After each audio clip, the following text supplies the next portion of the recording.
ان کے معبودوں کا نام لیا جاتا ہے یا ان کی بات کی جاتی ہے تو اس پہ وہ خوش ہو جاتے ہیں. آپ دیکھیں کہ ابھی بھی مسلمانوں میں بھی کچھ لوگ ہیں تو وہ کیا کہتے ہیں اللہ کی بات کریں گے تو ایون کہ کچھ لوگ تو قرآن بھی نہیں سننا چاہتے. ایک جگہ میں گئی تو وہاں پہ میں نے ان سے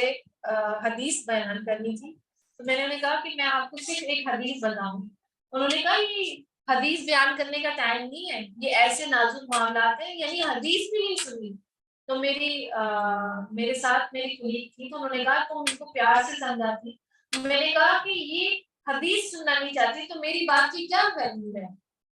تو وہ انہوں نے نہیں سنی. اور اب جب ان کی یہ جو باتیں ہوتی ہیں یا علی اور مشکل کشا اور پتہ نہیں کیا کیا جو وہ بنائے ہیں ان کی باتیں کریں تو کیسے وہ خوش ہوتے ہیں. تو یہ اصلی میں ایسا ہوتا ہے.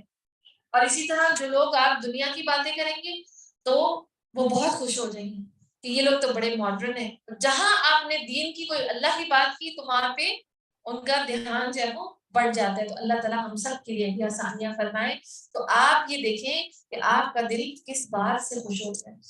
اللہ کی بات سے خوش ہوتا ہے یا دنیا کی بات سے خوش ہوتا ہے.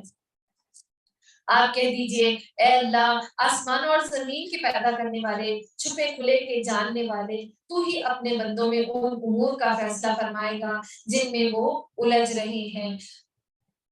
یعنی اللہ کے بارے میں جو وہ جگڑتے تھے تو اللہ تعالیٰ فیصلہ فرما دے گا. اگر ظلم کرنے والوں کے پاس وہ سب کچھ جو روئے زمین پر ہے اور اس کے ساتھ اتنا ہی اور بھی وہ بدترین سزا کے بدلے میں قیامت کے دن سب کچھ دے دیں, یعنی زمین دے دیں اس کے بدلے اور بھی زمین دے دیں, تو اللہ تعالیٰ ان سے قبول نہیں فرمائے گا. اور فرمایا ان کے سامنے اللہ کی طرف سے وہ ظاہر ہوگا جس کا انہیں گمان بھی نہیں تھا. یعنی ہمارے ایک صحابی کے بارے میں آتا ہے کہ وہ بہت روتے تھے اور ڈرتے تھے. تو نبی صلی اللہ علیہ وسلم نے ان سے پوچھا کہ حدیث کا مفہوم ہے کہ کیا بات ہے. تو انہوں نے کی آیت کی تلاوت کی وَبَدَا لَهُم مِّنَ اللَّهِ مَا لَمْ يَكُونُوا يَحْتَسِبُونَ, یعنی ان کو یہ ڈر لگتا ہے کہ کہیں ہماری جو نیکیاں ہم کرتے ہیں تو کہیں ایسا نہ ہو جو ہم نہیں کرتے اور وہ ہمارے حساب کتاب میں شامل ہو جائے. جیسے ہم نے نیکی کی اور ہم چاہتے نہیں تھے کہ ریاکاری ہو, لیکن ہم سے نہ چاہتے ہوئے ریاکاری ہو گئی تو قیامت کے دن تو وہ چیزیں آئیں گی.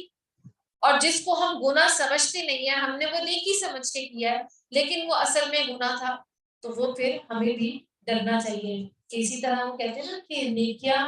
وہ جو تھیلی ہے اس میں سوراخ ہے. آپ سمجھ رہے ہیں کہ آپ نے تو بہت نیکیاں کر لی اور آپ کو پتہ ہی نہیں کہ آپ کی تھیلی میں آپ کے دل میں وہ جو ہے وہ ریاکاری تھی اور وہ سوراخ تھا, تو وہ ساری چیزیں ضائع ہو گئی اور کچھ بھی آپ کے ہاتھ میں نہیں آیا. تو اللہ تعالیٰ ہم سب کے لیے آسانیاں فرمائے اور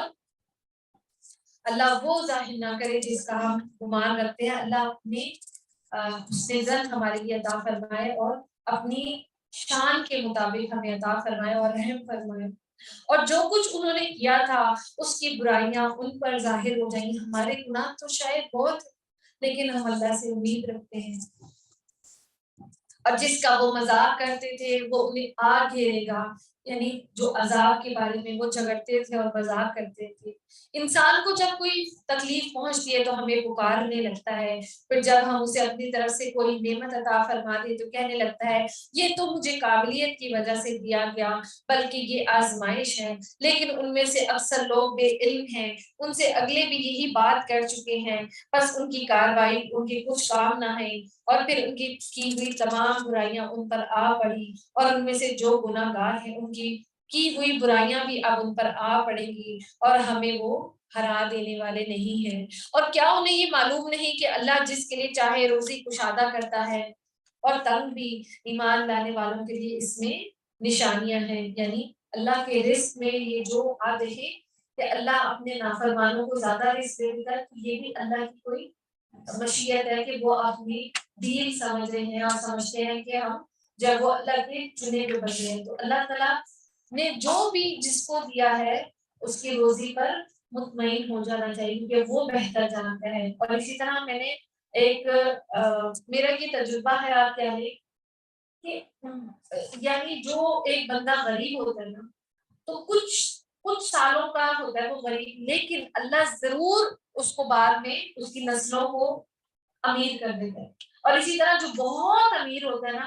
تو ضرور اس کو اللہ تعالیٰ اس کی نسلوں کو یا اس کے آگے آنے والوں کو غریب بنا دیتا ہے. تو یہ اللہ کی یہ جو دن ہے یہ پھیرے جاتے ہیں. کوئی خوش ہے آج تو کل کوئی غمگین ہے, کل کوئی غمگین ہے تو اس دن کل آگے آنے والے دن میں وہ خوش ہوگا. تو یہ ایک سرکل چلتا رہتا ہے. اور آپ دیکھیں اب جو دور ہے جو بہت امیر تھے, جو اسکول والے تھے, لیٹ سپوز اس کی مثال آپ کو بتاتی ہوں کہ جن لوگوں نے بہت زیادہ اسکول کھولے ہوئے تھے اور وہ بڑا ان کا ایک دور چل رہا تھا پیسوں کا, تو جب لاک ڈاؤن ہو گیا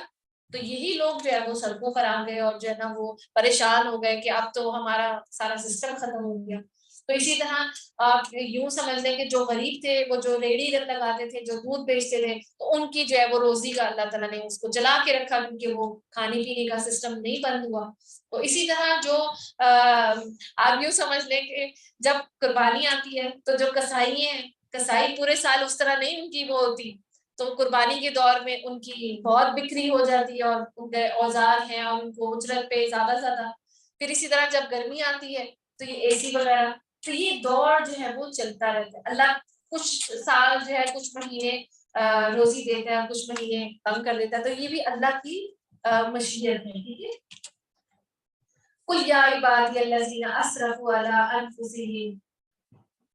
اور میری جانب سے کہہ دو اے میرے بندو جنہوں نے اپنی جانوں پر زیادتی کی, تم اللہ کی رحمت سے نا امید نہ ہو, بالیقین اللہ سارے گناہوں کو بخش دے گا اور واقعی وہ بڑی بخشش اور بڑی رحمت والا ہے. اور اسی طرح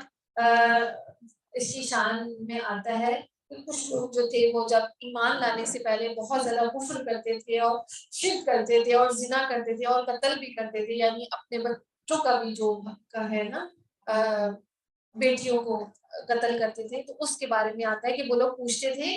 کہ ہم نے تو بہت گناہ کیے ہیں, تو اس پر اللہ ان سے کہا جا رہا ہے کہ اللہ کی رحمت سے مایوس نہ ہو. لا تقنطوا من رحمت اللہ ان اللہ یغفر الذنوب جميعا, کہ اللہ تمام گناہوں کو بخش دے گا. پھر آگے مزید فرماتا ہے اللہ تعالیٰ انہ هو الغفور الرحیم, کہ اللہ بخشش فرمانے والا ہے اور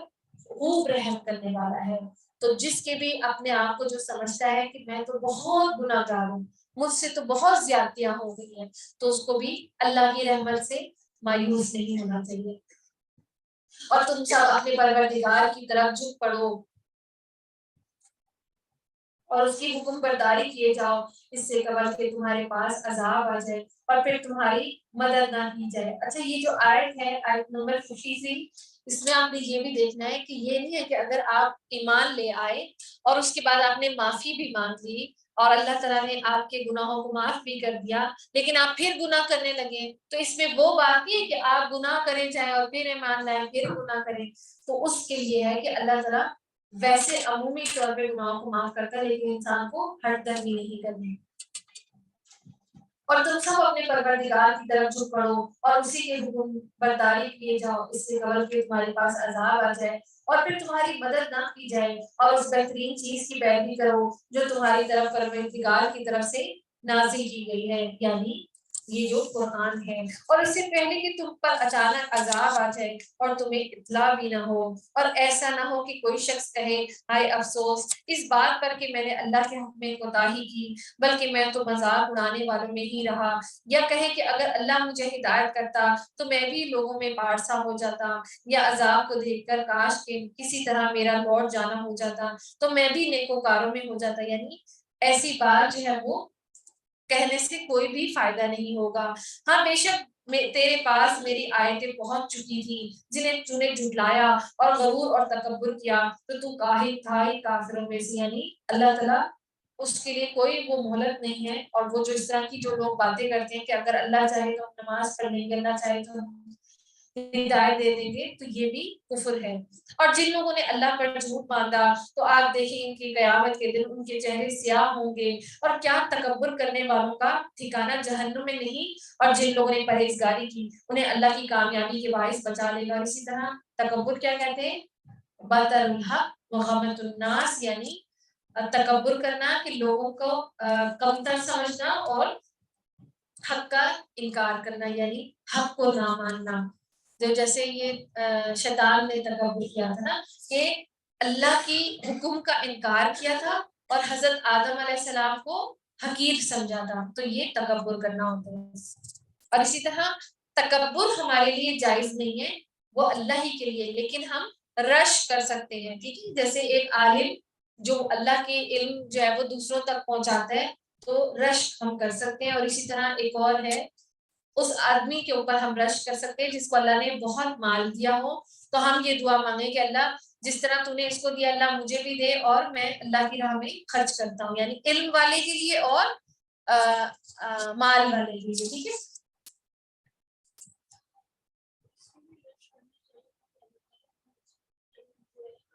جی جی جی، یہ دونوں چیزیں جائز ہے، یعنی اللہ اس کو علم دیا ہے جو اللہ کی راہ میں لوگوں کو اللہ کی باتیں بتاتا ہے، اور جو مال جس کو دیا ہے تو وہ لوگوں میں خرچ کرتا ہے، تو ہم اس کے لیے کہہ سکتے ہیں اللہ اس کو بھی دے اور ہمیں بھی دے۔ اور جن لوگوں نے پرہیزگاری کی اللہ ان کی کامیابی کے پاس بچا لے گا، انہیں کوئی برائی چھو بھی نہیں سکے گی اور نہ وہ کسی طرح غمگین ہوں گے۔ اور اللہ ہر چیز کا پیدا کرنے والا ہے اور وہی ہر چیز پر نگہبان ہے، آسمان اور زمان کی کنجیوں کا مالک وہی ہے۔ جن جن لوگوں نے اللہ کی آیتوں کا انکار کیا اور وہی خسارہ پانے والے ہیں۔ آپ کہہ دیجئے اے جاہلو، کیا تم مجھ سے بھی اللہ کے سوا اوروں کی عبادت کا کہتے ہو؟ یقیناً یعنی جو اہل مکہ تھے تو وہ نبی صلی اللہ علیہ وسلم کو کہتے تھے کہ آپ جو ہے وہ کچھ دن ہمارے معبودوں کی عبادت کر لیں اور کچھ دن جو ہے وہ ہم آپ کے اللہ کی عبادت کر لیں گے، تو اس کے لیے منع فرما دیا۔ یقیناً تیری طرف بھی، اور اسی طرح وہ سورت ہے نا قل یا ایھا الکافرون کہ میں اس کی عبادت نہیں کرتا جن کی تم عبادت کرتے ہو، لیکن تیری طرف بھی اور تجھ سے پہلے کے تمام نبیوں کی طرف بھی وحی کی گئی، اگر تو نے شرک کیا تو بلا شبہ تیرا عمل ضائع ہو جائے گا، یعنی نبی صلی اللہ علیہ وسلم کو کہا جا رہا ہے کہ اگر وہ نبی صلی اللہ علیہ وسلم نے بھی شرک کیا یا ان لوگوں کی عبادت کر لی جن کا اہل مکہ ان سے کہتے ہیں مطالبہ کرتے ہیں، تو اللہ کے نبی کے تمام اعمال ضائع کر دیے جائیں گے اور بالیقین تو ضیاءکاروں میں سے ہو جائے گا، بلکہ تو اللہ ہی کی عبادت کر اور شکر کرنے والوں میں سے ہو جا۔ اور ان لوگوں نے وما قدر اللہ حق قدرہ، اور ان لوگوں نے جیسی قدر اللہ کی کرنی چاہیے تھی نہیں کی۔ ساری زمین کی قیامت کے دن اس کی مٹھی میں ہوگی اور تمام آسمان اس کے داہنے ہاتھ میں لپیٹے ہوں گے، اور اللہ کے دونوں ہاتھ جو ہے وہ سیدھے ہیں۔ اور اسی طرح حدیث میں آتا ہے ایک یہودی عالم نبی صلی اللہ علیہ وسلم کی خدمت میں آیا اور کہا ہم اللہ کی بابت کتابوں میں یہ بات پاتے ہیں کہ قیامت والے دن آسمانوں کو اللہ ایک انگلی پر اٹھا لے گا اور زمین کو ایک انگلی پر اور درختوں کو ایک انگلی پر اور پانی اور تری کو ایک انگلی پر، یعنی خشکی کو، اور تمام مخلوقات کو ایک انگلی پر رکھ لے گا اور فرمائے گا میں بادشاہ ہوں۔ آپ صلی اللہ علیہ وسلم نے مسکرا کر اس کی تصدیق کی اور فرمایا وما قدر اللہ حق قدرہ کی تلاوت فرمائی، یعنی کہ اللہ تعالیٰ تمام دنیا کو اپنی ایک جو انگلی ہے اس میں اٹھا لے گا، اور اسی طرح کہا جاتا ہے نا کہ جو زمین ہے وہ اس کی مٹھی میں ہوگی، یعنی اللہ تعالیٰ کی وہ شان ہے کہ اتنی بڑی جو کائنات ہے وہ اس کی مٹھی میں آ جائے گی، اور جو آسمان ہے وہ لپیٹ لیا جائے گا اور تمام چیزیں اس کی انگلی پر ہوں گی، تو یہ اللہ کی شان ہے لیکن ہم نے اس کا حق ادا نہیں کیا۔ اور وہ پاک ہے اور برتر ہے ہر اس چیز سے جسے لوگ اس کا شریک بنائیں، اور سور پھونک دیا جائے گا، پس آسمانوں اور زمینوں میں والے سب بے ہوش ہو کر گر پڑیں گے مگر جسے اللہ چاہے، یعنی کہا جاتا ہے کہ حضرت جبرائیل یا میکائیل اسرافیل جو سور پھونکیں گے ان کو موت نہیں آئے گی، اور اسی طرح حاملین عرش جو عرش کو اٹھائے ہوئے ہوں گے، یعنی اللہ جس کو چاہے گا سب کو موت دے دے گا لیکن جس کے لیے زندگی چاہے گا اس کو زندہ رکھے گا۔ اور پھر دوبارہ سور پھونکا جائے گا، بس وہ ایک دم کھڑے ہو کر دیکھنے لگ جائیں گے اور زمین اپنے پروردگار کے نور سے جگمگا اٹھے گی اور نامہ اعمال حاضر کیے جائیں گے، نبیوں اور گواہوں کو لایا جائے گا اور لوگوں کے درمیان حق کے ساتھ فیصلے کر دیے جائیں گے اور ان پر ذرہ برابر بھی ظلم نہ کیا جائے گا۔ اور جس شخص نے جو کچھ کیا اس کا بھرپور فیصلہ کر دیا جائے گا، اور جو کچھ کر رہے تھے اللہ اسے بخوبی جاننے والا ہے۔ اور کافروں کے گول جہنم کی طرف آنکھیں جائیں گے، اور جب وہ اس کے پاس پہنچ جائیں گے تو اس کے دروازے ان کے لیے کھول دیے جائیں گے، اور وہاں ان کے نگہبان ان سے سوال کریں گے، یعنی جو جہنم والے ہیں، جو داروغے ہیں، وہ ان سے پوچھیں گے کیا تمہارے پاس تم میں سے کوئی رسول نہیں آئے تھے جو تم پر تمہارے رب کی آیتیں پڑھتے تھے اور تمہیں اس دن کی ملاقات سے ڈراتے تھے؟ تو وہ جواب دیں گے ہاں درست ہے، لیکن عذاب کا حکم کافروں پر ثابت ہو جائے گا، یعنی وہ اس وقت مان لیں گے کہ ہمارے پاس رسول آیا تھا، کیونکہ وہ اس وقت انکار کر ہی نہیں سکیں گے، تو پھر جو عذاب تھا ان پر ثابت ہو جائے گا۔ کہا جائے گا اب جہنم کے دروازوں میں داخل ہو جاؤ جہاں ہمیشہ رہو گے، پس سرکشوں کا ٹھکانہ بہت ہی برا ہے، اور جو لوگ اپنے رب سے ڈرتے تھے ان کے گروہ جنت کی طرف روانہ ہو جائیں گے، یعنی جو نیک لوگ ہیں اللہ تعالیٰ ان کو جہنم کی طرف روانہ کر دے گا، گروہ در گروہ، سوری، جنت کی طرف، یعنی جو جہنم ہے اس میں بھی اسی طرح لوگ ایک دوسرے کے گروہ کے ساتھ جائیں گے، وہ ہے نا ہم نے پچھلی آیتیں بھی پڑھی کہ اللہ تعالیٰ الگ الگ کر دے گا، تو یہاں بھی پھر جو جنت میں جائیں گے وہ جو ہے وہ گروہ در گروہ جائیں گے، یہاں تک کہ جب اس کے پاس آ جائیں اور اس کے دروازے کھلے ہوں گے اور وہاں کے نگہبان ان سے کہیں گے کہ تم پر سلام ہو، تم پاکیزہ ہو، تم اس میں ہمیشہ کے لیے چلے جاؤ، اور یہ کہیں گے کہ اللہ کا شکر ہے جس نے ہم سے اپنا وعدہ پورا کیا اور ہمیں اس زمین کا وارث بنا دیا کہ جنت میں جہاں چاہے رہیں، بس عمل کرنے والوں کا کیا ہی اچھا بدلہ ہے۔ اور تو فرشتوں نے اللہ کے جو عرش کے ارد گرد حلقہ باندھے ہوئے اپنے رب کی حمد و تسبیح کرتے ہوئے دیکھے گا، اور ان میں انصاف کا فیصلہ کر دیا جائے گا، یعنی جب جنت اور جہنم کا فیصلہ کر دیا جائے گا تو جو فرشتے ہیں اور تمام انسان اللہ کی حمد و ثنا بیان کریں گے، یسبحون بحمد ربهم وقضی بینہم بالحق وقیل الحمد للہ رب العالمین، اور ان سے کہا دیا جائے گا کہ ساری خوبی اللہ ہی کے لیے ہے جو تمام جہانوں کا پالنے والا ہے، اور اللہ تعالیٰ ہم سب کو ان میں شامل فرما لے، اللہ ہمیں بھی سلامتی کے ساتھ جنت میں داخل فرما لے۔ اور سورہ مومنون، سورہ مؤمن، اور اسی کو سورہ طول بھی کہتے ہیں، یعنی اس میں فراخی اور جو ہے نا وہ اس کی بات کی جا رہی ہے۔ سورہ غافر، ہاں سورہ غافر بھی کہتے ہیں۔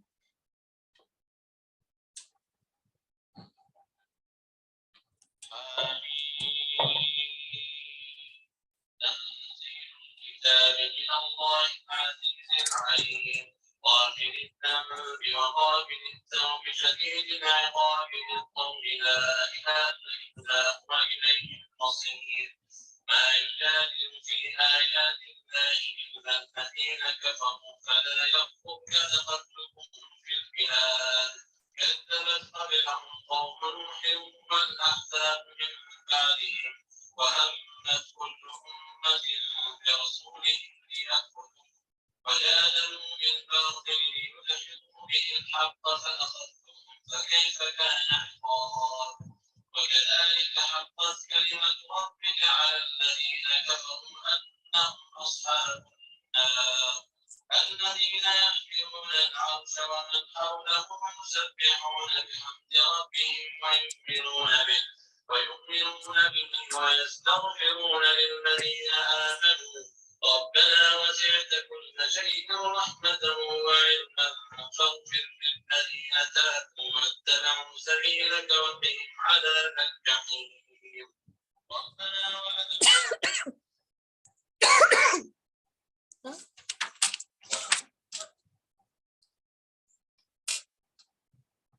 حامیم، اس کتاب کا نازل فرمانا اس اللہ کی طرف سے ہے جو غالب اور باعلم ہے، گناہ کا بخشنے والا اور توبہ کا قبول فرمانے والا ہے، سخت عذاب والا ہے اور انعام اور قدرت والا ہے، جس کے سوا کوئی معبود نہیں ہے، اسی کی طرف واپس لوٹنا ہے۔ اللہ کی آیتوں میں وہی لوگ جو ڈرتے ہیں جو کفر کرنے والے ہیں۔ بس ان کا شہروں میں چلنا پھرنا آپ کو دھوکے میں نہ ڈالے، اور قوم نوح نے اور ان کے بعد کے گروہوں نے بھی جھٹلا دیا، اور ہر امت نے اپنے رسول کو گرفتار کر لینے کا ارادہ کیا اور باطل کے ذریعے کج بحثیاں کی تاکہ ان سے حق کو بگاڑ دیں۔ بس میں نے ان کو پکڑ لیا، سو میری طرف سے کیسی سزا ہوئی۔ اور اسی طرح آپ کے رب کا حکم کافروں پر ثابت ہو گیا اور وہ دوزخی ہیں۔ الذین یحملون العرش، اور عرش کے اٹھانے والے اور اس کے آس پاس کے فرشتے اپنے رب کی تسبیح ہم کے ساتھ ساتھ کرتے ہیں اور اس پر ایمان رکھتے ہیں اور ایمان لانے والوں کے لیے استغفار کرتے ہیں۔ اور آپ دیکھیں حدیث کا مفہوم ہے کہ جو بندہ اپنے بھائی کے لیے کسی چیز کی دعا کرتا ہے کہ اللہ تعالیٰ اس کو بخش دے، اس پر رحم کر دے یا اس کو کوئی چیز عنایت فرمائے، تو جو فرشتے ہیں پھر اللہ تعالیٰ کے لیے اس سے دعا مانگتے ہیں کہ اللہ جو یہ اپنے بھائی کے لیے مانگ رہا ہے تو اس کو اس سے پہلے عطا فرما دے۔ یعنی جو فرشتے ہیں وہ مغفرت کی بھی دعا کرتے ہیں اور مومن بندوں کے لیے، اور اسی طرح جو لوگ کسی مریض کی عیادت کرتے ہیں تو اس کے لیے فرشتے 70,000 فرشتے اس کے لیے دعائیں مغفرت کرتے ہیں۔ تو پھر ہمیں کیونکہ وہ جو معصوم ہیں ان کی دعائیں اللہ قبول فرماتا ہے، تو ہمیں بھی کیا کرنا ہے کہ ہمیں اپنے بھائیوں کے لیے، بہنوں کے لیے، ان کے لیے دعا مانگنی ہے تاکہ فرشتے پھر ہمارے لیے دعا مانگے۔ اور کہتے ہیں، اور اسی طرح تمام جو مخلوق ہے، ان کے سمندر کی مچھلیاں اور جو چیزیں ہیں وہ بھی دعا مانگتی ہیں اور کہتے ہیں کہ اے ہمارے پروردگار، تو نے ہر چیز کو اپنی بخشش اور علم سے گھیر رکھا ہے، بس تو انہیں بخش دے جو توبہ کریں اور تیری راہ کی پیروی کریں، اور تو انہیں دوزخ کے عذاب سے بچا لے۔ اور اسی طرح نبی صلی اللہ علیہ وسلم نے فرمایا کہ مجھے یہ اجازت دی گئی کہ میں اللہ کے عرش کو اٹھانے والے فرشتوں میں سے کسی فرشتے کے بارے میں بیان کروں کہ اس کے کان کی لو کی سے کندھے تک کے درمیان کا فاصلہ 700 مسافت جتنا ہے۔ یعنی آپ دیکھیں کان کی جو لو ہے اور اس کا کندھے سے جو راستہ ہے، فاصلہ ہے، وہ اتنے سال ہے کہ جتنا آپ 700 سال تک چلتے جائیں تو صرف اس کا یہاں تک کا فاصلہ کور کریں گے۔ اللہ کی شان ہے۔ اور اسی طرح حدیث میں آتا ہے اللہ تعالیٰ رحمت نازل کرتے ہیں اور اس کے فرشتے اور تمام اہل و زمین اور آسمان پر، یہاں تک کہ چونٹیاں بھی اس اپنے سوراخ میں سے، اور مچھلیاں اور اتنی مخلوق اس شخص کے لیے دعائیں خیر کرتی ہیں، اس کے لیے جو بھلائی کی باتیں سکھاتا ہے، یعنی جو نیکی کی راہ دکھاتا ہے۔ اور اسی طرح کچھ لوگوں کے بارے میں نے سنا تھا کہ کچھ لوگ جو ہے نا سفر کے مہینے میں جو وہ کچھ آٹا یا کوئی چیز مچھلیوں کو ڈلوا دیتے ہیں، تو یہ کرنا ٹھیک نہیں ہے، یہ جو ہے نا وہ غلط ہے۔ لیکن یہ دیکھیں حدیث سے ثابت ہے نا، اگر ہم نیک کام کرتے ہیں تو وہ تو آلریڈی ہمارے لیے دعا کر رہی ہیں، تو ایسے جو ہے نا وہ اللہ تعالیٰ مچھلیوں کے ذریعے بھی دعا کروا دیتا ہے۔ اور اے ہمارے رب، اور تو انہیں ہمیشگی والی جنتوں میں لے جا جن کا تو نے ان سے وعدہ کیا، اور ان کے بعد دادوں اور بیویوں اور اولادوں میں سے بھی جو ان کو نیک عمل کر جن کے نیک عمل ہیں، یقیناً تو بہت غالب اور باحکمت ہے۔ یعنی اللہ تعالیٰ ہمیں،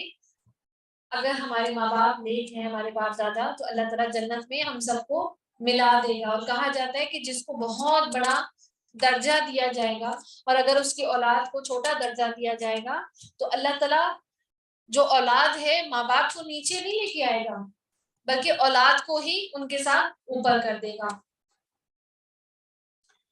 اور برائیوں سے بھی محفوظ رکھ، حق تو یہ ہے کہ اس دن تو نے جسے برائیوں سے بچا لیا اس پر تو نے رحمت کر دی، اور بہت بڑی کامیابی تو یہی ہے۔ بے شک جن لوگوں نے کفر کیا انہیں یہ آواز دی جائے گی کہ یقیناً اللہ کا تم سے بیزار ہونا اس سے بہت زیادہ ہے، یہ جو تم اپنے سے اب بیزار ہوتے ہو جبکہ تم ایمان کی طرف بلائے جاتے تھے اور اب تم کفر کرنے لگتے تھے۔ یعنی اللہ تعالیٰ جب وہ دنیا میں اللہ سے بیزار ہو گئے تھے تو آپ قیامت والے دن بھی اللہ ان سے بیزار ہو گئے، اور دنیا میں جب وہ ایمان کی طرف بلائے جاتے تھے تو وہ ایمان کے بجائے کفر کرتے تھے، اور وہ کہیں گے اے ہمارے پروردگار، تو نے ہمیں 2 بار مارا اور 2 بار زندہ کیا، اب ہم اپنے گناہوں کے اقرار کرتے ہیں۔ یعنی جس طرح جو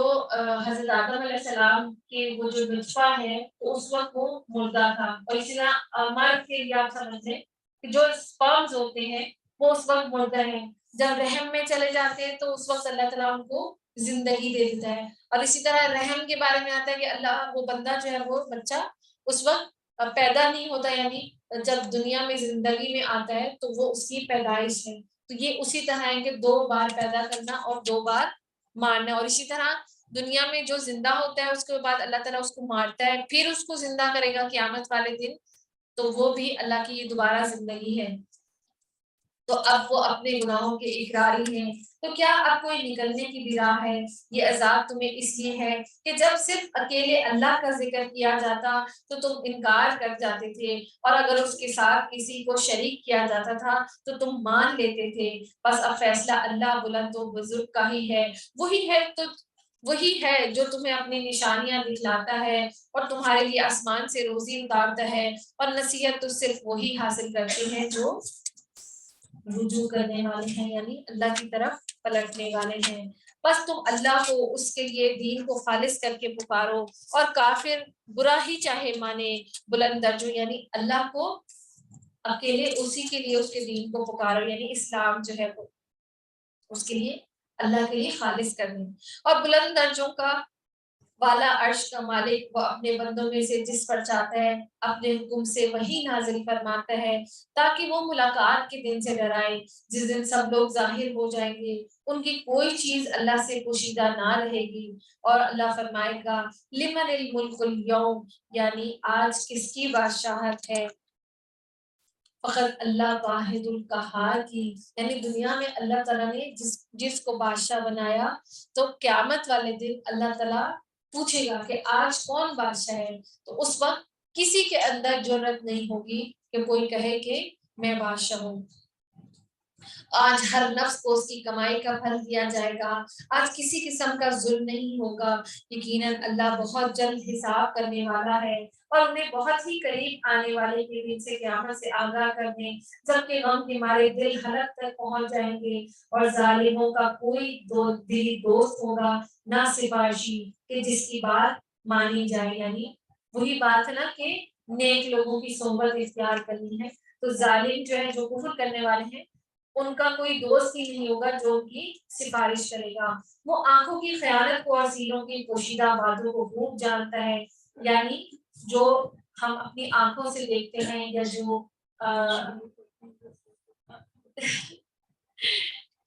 جو ہمارے دلوں کے راز ہیں، اللہ تعالیٰ خوب جانتا ہے. اور اللہ ٹھیک ٹھیک فیصلہ کر دے گا اس کے سوا جنہیں یہ لوگ پکارتے ہیں، اور کسی چیز کا بھی فیصلہ نہیں کر سکتے. بے شک اللہ خوب سنتا ہے اور خوب دیکھتا ہے.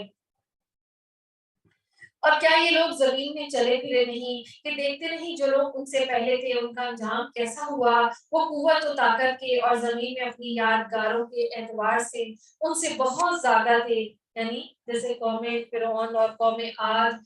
بس اللہ نے ان کے گناہوں پر پکڑ لیا، اور کوئی نہ ہوا جو انہیں اللہ کے عذاب سے بچا لیتا. یہ اس وجہ سے کہ ان کے پاس ان کے پیغمبر معجزے لے کر آتے تھے تو وہ انکار کر دیتے تھے، بس انہیں اللہ نے پکڑ لیا. یقیناً وہ طاقتور اور سخت عذاب والا ہے. اور ہم نے موسیٰ علیہ السلام کو اپنی آیتوں اور کھلی دلیلوں کے ساتھ بھیجا. فرعون، حامان اور قارون کی طرف. انہوں نے کہا یہ تو جادوگر اور جھوٹا ہے.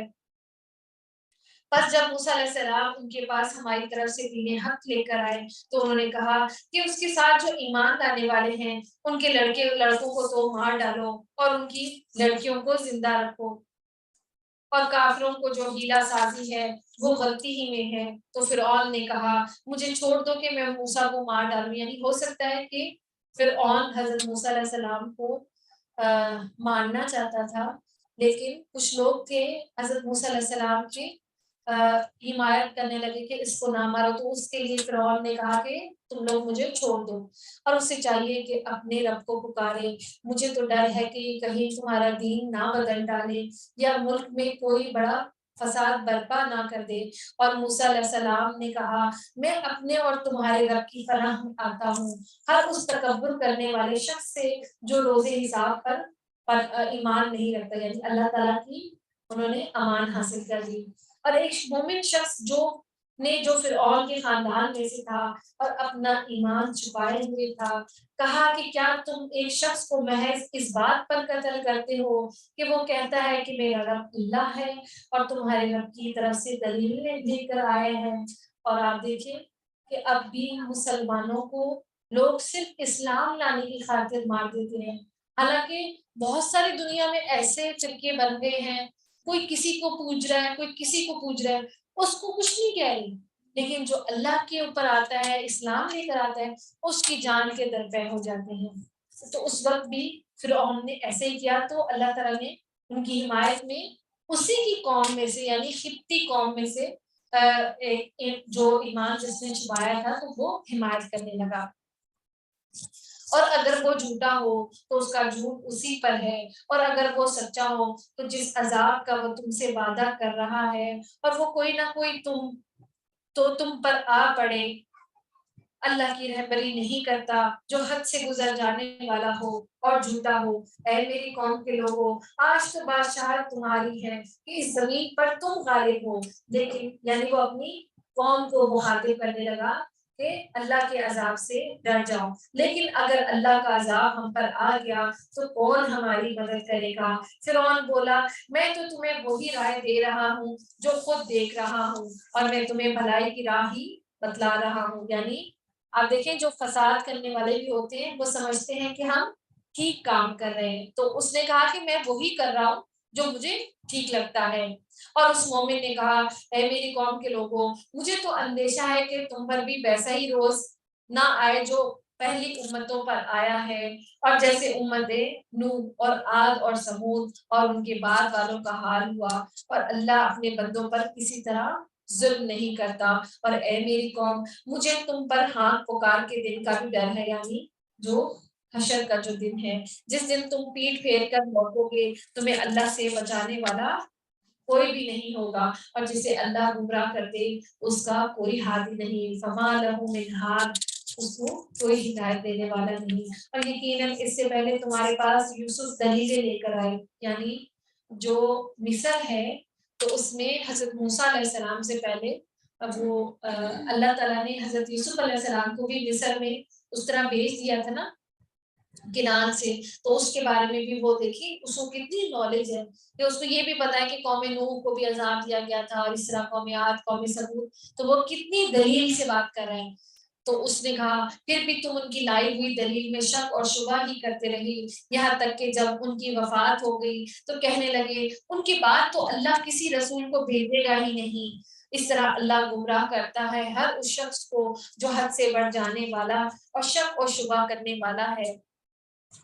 جو بغیر کسی سند کے جو ان کے پاس آئی اللہ کی آیتوں میں جھگڑتے رہتے ہیں، اور اللہ مومنوں کے نزدیک یہ تو بہت بڑی بھاری بیزاری کی چیز ہے، یعنی جو یہ بات کرتے ہیں تو یہ بہت ہی بیزاری ہے۔ اللہ اس طرح ہر ایک مغرور سرکش کے دل پر مہر لگا دیتا ہے،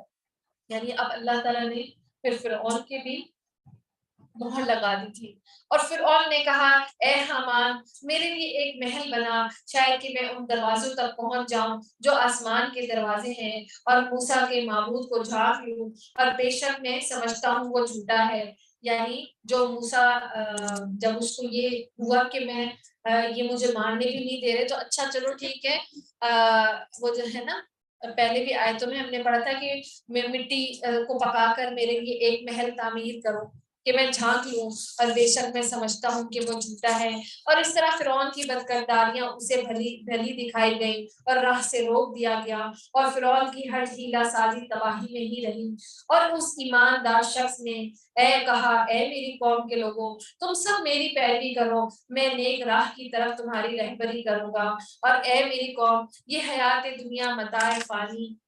ہے، یقین مانو کہ قرار اور ہمیشی گھر تو آخرت ہی ہے۔ جس نے گناہ کیا اس کو اس کا برابر کا بدلہ دیا جائے گا، اور جس نے نیکی کی خواہ وہ مرد ہو یا عورت اور وہ ایماندار ہو، تو یہ لوگ جنت میں جائیں گے اور وہاں بے شمار روزی پائیں گے۔ اور اے میری قوم، کیا بات ہے کہ میں تمہیں نجات کی طرف بلا رہا ہوں اور تم مجھے دوزخ کی طرف بلا رہے ہو؟ تم مجھے یہ دعوت دے رہے ہو کہ میں اللہ کے ساتھ کفر کروں، یعنی وہ جو لوگ تھے وہ اس کو کہنے لگے کہ